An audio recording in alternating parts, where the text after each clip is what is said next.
ଦେଖନ୍ତୁ କେନ୍ଦ୍ର ସରକାର ଓ ରାଜ୍ୟ ସରକାରଙ୍କ ମିଳିତ ସମନ୍ୱୟରେ 8ଟି ବଡ଼ ଘୋଷଣା ହେବା ପାଇଁ ଯାଉଛି, ଯାହାକି ଆପଣମାନଙ୍କୁ ଏହି 8ଟି ନୂଆ ଘୋଷଣା ଅନେକ ସାରା ସୁବିଧା ସୁଯୋଗ ଲାଭ ମଧ୍ୟ ପ୍ରଦାନ କରିବ। କେଉଁ 8ଟି ନୂଆ ଘୋଷଣା ସରକାରଙ୍କ ତରଫରୁ କରାଯିବ, ଆପଣମାନଙ୍କ ପାଇଁ କେତେ ଲାଭ କେତେ କ୍ଷତି ହେବ, ଯାହାର ଡିଟେଲ୍ସ ଏହି ଭିଡ଼ିଓ ମାଧ୍ୟମରେ ମୁଁ ଆପଣମାନଙ୍କୁ ଷ୍ଟେପ୍ ବାଇ ଷ୍ଟେପ୍ ଜଣାଇବି। ତ 8ଟି ଲାଭ ମଧ୍ୟରୁ ଯେମିତିକା ଆପଣମାନଙ୍କର ଆତ୍ମନିର୍ଭରଶୀଳ ଦିଗରେ ସରକାର ଆପଣମାନଙ୍କୁ ଟଙ୍କା ପ୍ରଦାନ କରିବେ। ଯେମିତିକା ଆପଣମାନେ ଛୋଟ ମୋଟ ବ୍ୟବସାୟ କରି ଆତ୍ମନିର୍ଭରଶୀଳ ହେଇପାରିବେ, ଭଲ ରୋଜଗାର ମଧ୍ୟ କରିପାରିବେ। ଯଦି ଆପଣଙ୍କ ପାଖରେ 2 ଚକିଆ ଯାନ ଅଛି, ତାହେଲେ ଆପଣମାନଙ୍କ ପାଇଁ ମଧ୍ୟ ଖୁସି ଖବର ରହିଛି ସରକାରଙ୍କ ତରଫରୁ। ତା ସହିତ ଆପଣମାନଙ୍କର ବିଭିନ୍ନ ସାମଗ୍ରୀରେ ଯେଉଁ ଚଢ଼ା ଦର ଥିଲା, ସେଇ ଚଢ଼ା ଦର ବର୍ତ୍ତମାନ କମିବାକୁ ଯାଉଛି। ଆପଣମାନଙ୍କର ସବୁ ଜିନିଷ ଶସ୍ତା ହେବ। ତ କେଉଁ କେଉଁ ଜିନିଷ ଆପଣମାନଙ୍କର ସବୁଠୁ ଶସ୍ତା ହେବ, ଅର୍ଥାତ୍ କେଉଁ କେଉଁ ସାମଗ୍ରୀରେ ଆପଣମାନଙ୍କର ସବୁଠୁ କମ୍ ମୂଲ୍ୟ ରହିବ ଏବଂ କେଉଁ ସାମଗ୍ରୀରେ ମୂଲ୍ୟ ଅଧିକ ରହିବ, ଏବଂ ତା ସହିତ ଆପଣମାନଙ୍କର ରାସନ କାର୍ଡକୁ ନେଇ ମଧ୍ୟ ବଡ଼ ଘୋଷଣା କରାଯାଇଛି। ରାସନ କାର୍ଡରେ ଯେଉଁ ଆପଣମାନେ ମାଗଣା ରାସନ ସାମଗ୍ରୀ ପାଉଛନ୍ତି, ତାହା ମଧ୍ୟ ବନ୍ଦ କରିଦେବେ ସରକାର, ଯାହା ସରକାରଙ୍କ ତରଫରୁ ଏହି 8ଟି ଘୋଷଣା ମଧ୍ୟରୁ ଇଏ ମଧ୍ୟ ଗୋଟେ ଘୋଷଣା ରହିଛି, ଯାହାର ଡିଟେଲ୍ସ ମୁଁ ଆପଣମାନଙ୍କୁ ଏହି ଭିଡ଼ିଓ ମାଧ୍ୟମରେ ଷ୍ଟେପ୍ ବାଇ ଷ୍ଟେପ୍ ଜଣାଇବି। ସେଥିପାଇଁ ଆପଣ ଭିଡ଼ିଓଟିକୁ ବିନା ସ୍କିପ୍ରେ ଶେଷ ପର୍ଯ୍ୟନ୍ତ ଦେଖନ୍ତୁ, ଯାହାଫଳରେ ଆପଣ ଜାଣିପାରିବେ, ବୁଝିପାରିବେ। ଯଦି ଚ୍ୟାନେଲରେ ନୂଆ କରି ଆପଣ ଭିଡ଼ିଓଟି ଦେଖୁଥାନ୍ତି, ତାହେଲେ ଭିଡ଼ିଓକୁ ଲାଇକ୍ କରି ଚ୍ୟାନେଲକୁ ସବସ୍କ୍ରାଇବ୍ କରି ପାଖରେ ଥିବା ଘଣ୍ଟି ଚିହ୍ନକୁ ଦବାଇ ଦିଅନ୍ତୁ। ସର୍ବପ୍ରଥମେ ମୁଁ ଆପଣମାନଙ୍କୁ କହିବି ପ୍ରଧାନମନ୍ତ୍ରୀ ସ୍ୱନିଧି ଯୋଜନା, ଯେଉଁ ଯୋଜନା ଅଧୀନରେ ବେପାରୀମାନେ ତାଙ୍କର ଭଲ 2 ପଇସା ରୋଜଗାର କରିବେ। କେମିତି ନା ସରକାର ତାଙ୍କୁ କିଛି ଅର୍ଥ ପ୍ରଦାନ କରିବେ, ଯାହାଫଳରେ ସେମାନେ ବ୍ୟବସାୟ କରି ଭଲ 2 ପଇସା ରୋଜଗାର କରିପାରିବେ। 2030 ପର୍ଯ୍ୟନ୍ତ ଯେଉଁଟାକି ବୃଦ୍ଧି ହେଲା ପ୍ରଧାନମନ୍ତ୍ରୀ ସ୍ୱନିଧି ଯୋଜନା। ଦେଖନ୍ତୁ, କେନ୍ଦ୍ର କ୍ୟାବିନେଟ୍ ବୈଠକରେ ଆଜି ଆପଣମାନଙ୍କର PM ସ୍ୱନିଧି ଯୋଜନାର ପୁନର୍ଗଠନକୁ ମଞ୍ଜୁରୀ ମିଳିଛି। ଏଥିସହ କ୍ୟାବିନେଟ୍ 2030 ମସିହା ମାର୍ଚ୍ଚ 31 ତାରିଖ ପର୍ଯ୍ୟନ୍ତ ଋଣ ଅବଧିକୁ ବୃଦ୍ଧି କରିଛନ୍ତି। ଆପଣମାନେ ଏହି ଅବଧି ମଧ୍ୟରେ ଆପଣ ଋଣ ନେଇପାରିବେ। ପୂର୍ବରୁ ଏହା 2024 ମସିହା ସେପ୍ଟେମ୍ବର 31 ତାରିଖ ଥିଲା। ବେପାରୀମାନଙ୍କୁ ଆଖି ଆଗରେ ରଖି ସରକାର ଏହାର ଅବଧିକୁ ବଢ଼ାଇ ଦେଇଛନ୍ତି। ନା କେତେ ଯାଏଁ ଏହାର ଅବଧିକୁ ବଢ଼ାଇ ଦେଇଛନ୍ତି? ନା 2030 ମସିହା ମାର୍ଚ୍ଚ 31 ତାରିଖ ପର୍ଯ୍ୟନ୍ତ ଏହାର ଅବଧି ରହିଛି। ଏହାର ତାରିଖ 2024 ମସିହା ଡିସେମ୍ବର 31 ତାରିଖ ପୂର୍ବରୁ ଥିଲା, କିନ୍ତୁ ବର୍ତ୍ତମାନ ଏହି ଯୋଜନାର ଅବଧିକୁ ସରକାରଙ୍କ ତରଫରୁ ବଢ଼ାଯାଇଛି। ଏହି ଯୋଜନା ପାଇଁ ମୋଟ ଆପଣମାନଙ୍କର ବ୍ୟୟ ଅଟକଳ ପ୍ରାୟ 7,334 କୋଟି ଟଙ୍କା ରହିଛି। ତାପରେ ଆପଣମାନଙ୍କର ଘୋଷଣାଟି ହେଲା, ଆଗକୁ ଆପଣମାନଙ୍କର ବଡ଼ ପୂଜା ଆସୁଛି। ଏହି ପୂଜା ଉପଲକ୍ଷେ ଆପଣମାନେ ବହୁତ ପ୍ରକାର ସାମଗ୍ରୀ ଶସ୍ତାରେ ପାଇପାରିବେ, ଯାହା ସରକାରଙ୍କ ତରଫରୁ ଘୋଷଣା ହୋଇଛି। ତ ଆପଣମାନଙ୍କର GSTର ହାର ପରିବର୍ତ୍ତନ କରିଦେଇଛନ୍ତି ସରକାର। ଦେଖନ୍ତୁ, GSTର ହାରକୁ 2ଟି ସ୍ଲାବକୁ ହ୍ରାସ କରିଦେଇଛନ୍ତି ସରକାର। ସରକାରଙ୍କ ଏହି ନିଷ୍ପତ୍ତି ଯୋଗୁଁ ଖାଦ୍ୟଠାରୁ ଆରମ୍ଭ କରି ଆପଣମାନଙ୍କର ପୋଷାକ, ତା ସହିତ ଘର ନିର୍ମାଣ ପର୍ଯ୍ୟନ୍ତ ସବୁକିଛି ମୂଲ୍ୟ ଆପଣମାନଙ୍କର କମିବ। ଆସନ୍ତା ମାସରେ ଆପଣମାନଙ୍କର GST ପରିଷଦର ଗୋଟେ ବୈଠକ ଅନୁଷ୍ଠିତ କରିବେ ସରକାର। ଏହି ବୈଠକରେ ଆପଣମାନଙ୍କର GSTର ହାର କମ୍ ସମ୍ପର୍କରେ ଆଲୋଚନା କରାଯିବ। ଆପଣମାନଙ୍କର GSTର 4ଟି ସ୍ଲାବ, ଯେପରିକି 5%, 12%, 18% ଏବଂ 28%କୁ କମ୍ କରି କେବଳ 2ଟି ସ୍ଲାବ ଅର୍ଥାତ୍ 5% ଏବଂ 18% ରଖିବେ ସରକାର।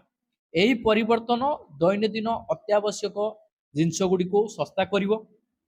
ତ ଆପଣମାନେ ଜାଣି ରଖନ୍ତୁ, ଏଇ ଯେଉଁ ସ୍ଲାବରେ ପରିବର୍ତ୍ତନ ହେଲା, ଦେଖନ୍ତୁ ଆପଣମାନେ ଯେଉଁ ଡେଲି ଯେଉଁ ଜିନିଷ ଗୁଡ଼ିକ ବ୍ୟବହାର କରୁଛନ୍ତି, ସେଇ ଜିନିଷ ଗୁଡ଼ିକ ଶସ୍ତା ହୋଇଯିବ। ଆମେ ସୂଚନାରୁ ଯାହା ଜାଣିବାକୁ ପାଉଛୁ ଯେ ଆପଣମାନଙ୍କର ଯେଉଁ ଡ୍ରେସ୍ ରହିଛି, ସେଇ ଡ୍ରେସ୍ ପାଇଁ 5% GST ହାରରେ ଅନ୍ତର୍ଭୁକ୍ତ କରାଯାଇପାରେ। ଆଉ ତାପରେ ଆପଣମାନେ ଘର କରିବା ପାଇଁ ସିମେଣ୍ଟ ଉପରେ ଆପଣମାନଙ୍କର जीएसटी स्लैब को मध्य 28% रु 18% को कमे दिया जिवो। तो सीमेंट रेट मध्य कमिवो। तो गणमाध्यम रिपोर्ट अनुଯାयी आपण मानकर सेलून एवं ब्यूटी पार्लर रो एवं इंश्योरेंस अर्थात स्वास्थ्य बीमा उपरे मध्य टिकस परिवर्तन करा जिवो। से सबु को आपण मानकर 5% स्लैब रे रखिबे सरकार। तापरे घोषणाटी चाषी मानक पई खुशी खबर रही।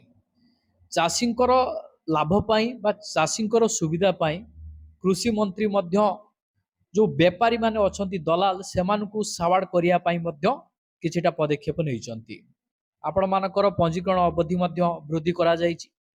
यार भितरे जो माने धान व्यापारी अछंती तो सेमानक पाई मध्य पदक्षेप नैचंती। हमर कृषि मंत्री कहिसंती जे जो हमर छत्तीसगढ़ रु धान आनी व्यापारी माने कोडी बिक्री करछंती, ओडिसा रे बिक्री करछंती। से माने एई भली जो करूछंती सेमानक विरोध रे गोटे शून्य सदनशील नीति ग्रहण करा जाई तांको उपरे कार्यानुष्ठान ग्रहण करा जिवो। आवश्यक पड़िले सेमानकु सीधा जेल रे मध्य भर्ती करा जिवो कहिसंती हमरो मुख्यमंत्री कनक वर्धन सिंहदेव। तो बहुत बढ़िया खबर रही चाषी भाई ना मानक पई जो धान व्यापारी माने जो हरियाण हरकत करुथले से आउ करि परिबे नाही। उपमुख्यमंत्री चाषी मानक पई कोन सूचना देले आपण जानि गले। एहा सहित आमर मुख्यमंत्री श्रीजुक्त मोहन चरण माझी मध्य चाषी मानक पई बहुत बढ़िया खुशी खबरटे देइचंती। से खुशी खबरटा हला आपण माने जानिचंती नुआ खाइरो पूर्व दिन आपण मानकर जो गणेश पूजा पड़ीतिला सेही गणेश पूजा रे सीएम किसान टंका मध्य चाषी मानक अकाउंट को पठा जाइतिला। पुणी आउटे खुशी खबर देइचंती जे जो माने टंका पाई नांती से मानकु मध्य सीएम किसान टंका मिलिबो। एहा सहित जो चाषी पंजीकरण करि नांती सेमानक पई मध्य खुशी खबर रहिछि। देखंतु आपण मानकर जो सरकारी चाषी पंजीकरण अवधि थिला ताहाकु वर्तमान सरकार बढ़े देइचंती।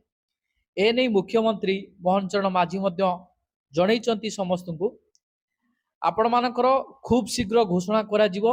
ए जो पंजीकरण जो अवधिटा बढ़िछि तो केते जाय बढ़िछि खूब शीघ्र आपण मानकु जणै दिया जिवो। तापरे आपण मानकर जो गाड़ी रखिचंती घर गरिया तो एबे आपण मानकर 2 चकिया हो कि 3 चकिया जान हो तो समस्तଙ୍କ घरे गुटे गुटे गाड़ी रहिछि। 3 चकिया न हेले 2 चकिया गाड़ीटी समस्तଙ୍କ घरे अवेलेबल रहिछि। तो एहा पई आपण मानकर गुटे नियम परिवर्तन करा जायछि। आपणक घरे यदि 2 चकिया जान पुराना गाड़ी रहिछि तो सेही पुराना गाड़ी पई सरकारଙ୍କ तरफरु कोन परिवर्तन करा जायछि। तो आपण मानकर 15 रु 20 वर्ष को बढ़िला जो आपण मानकर गाड़ी व्यवहार समय सीमा। तो आपण माने कर जो पुराना गाड़ी चलाउथले रास्ता रे केते जाय चलाउथले 15 जाय चलाउथले वर्तमान आपण मानकर एही 15 रु 20 वर्ष हे गला। पुराना गाड़ी आपण माने 20 वर्ष जाय आराम से चलै परिवे कोनोसी दिक्कत नाही। देखंतु जो आपण माने 2 चकिया जान चलाउछंती जदि आपण माने से गाड़ी रो ठीक जत्न नियंती ताहाले आपण मानकर 15 वर्ष कोन 20 वर्ष जाय भलो कंडीशन रहिवो। बहुत लोकंकर एमिति गाड़ी अछि 15 वर्ष होई जायछि किंतु तांकर पूरा कंडीशन पूरा चकाचक। तो सही कारण जुगु लोक माने बहुत विरक्ति भावना प्रकाश कले। सरकार याकू कोन कले ना 20 वर्ष जाय आपण मानकर अवधिटा को बढ़ाई देले। आपण 20 वर्ष जाय बिना कोनोसी असुविधा रे रास्ता रे गाड़ी चलै परिवे। तापरे आपण मानकर राशन कार्ड को नै मध्य बड़ घोषणा करा जायछि। जदि आपणक पाखरे अंत्योदय राशन कार्ड अछि ताहले आपण मानक पई सरकार बहुत स्ट्रिक्ट करिसंती। कोन स्ट्रिक्ट करसंती ना ई-केवाईसी प्रक्रिया को आपण माने समाप्त करिया पई पड़िवो। जदि आपण मानकर ई-केवाईसी करि नथिबे ताहले आपण मानकु जो 35 किलो खाद्य शस्य मिलुची ताहा मध्य आपणकर बंद करि देबे सरकार। सेटा आपण माने भलो भाबरे बुझंतु। ई-केवाईसी प्रक्रिया जदि आपण मानकर कोनोसी पेंडिंग रहिछि आपण माने करि नाहंती आपण जो 35 किलो खाद्य शस्य पाउथले सेटा बंद होई जिवो। अंत्योदय राशन कार्ड जार रहिछि तो सेमानक पई गुरुत्वपूर्ण घोषणा सरकार जारी करिसंती। 3 मास मध्यरे आपण माने ई-केवाईसी टी को संपूर्ण करंतु जहार भी जेमिति बाकी अछि। यह सहित गोटे खुशी खबर रही आपण मानकर जनवरी 2026 पाखरु आपण मानकु चाउल भी मिलिबो गहम भी मिलिबो। तापरे राशन कार्ड हिताधिकारी मानक पई सरकार तरफ बड़ घोषणाटी जारी करा जायछि। से बड़ घोषणाटी कौन है ना आपण मानकर ई केवाईसी प्रक्रिया अगस्ट 31 सुधा जदि आपण माने करिवेनी ताहाले आपण मानकर राशन कार्ड को फ्रीज कर दिया जिवो। आगामी 3 मास पर्यंत आपण मानकु कौनसी राशन सामग्री मिलबो नाही।